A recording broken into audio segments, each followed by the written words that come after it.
आई दूध आणायला ट्रेनमधून खाली उतरली आणि तेवढ्यातच ट्रेन सुरू झाली आणि त्यानंतर जे झालं ते पाहून तुम्हीही भावुक व्हाल। सध्या सोशल मीडियावर एक व्हिडिओ व्हायरल होत आहे। आपल्या तानुल्याला दूध आणण्यासाठी एक आई ट्रेनमधून खाली उतरते। दरम्यान रेल्वे सुरू होते आणि महिला त्या रेल्वे मागे धावताना दिसत आहे। मात्र त्याच वेळी एक रेल्वे गार्ड देवदूत बनून तिच्या जवळ येतो आणि तो जे करतो त्याने सर्वत्र त्याचे कौतुक होत आहे।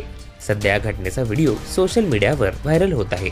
या व्हिडिओमध्ये एक महिला आपल्या बाळाला दूध आणण्यासाठी रेल्वेतून खाली उतरते आणि त्याच वेळी रेल्वे सुरू होते। घाबरगुंडी उडालेली महिला अस्वस्थ होत ढसाढसा रडू लागते। दरम्यान त्यावेळी एक रेल्वे गार्ड देवदूत बनून तिच्याकडे येतो।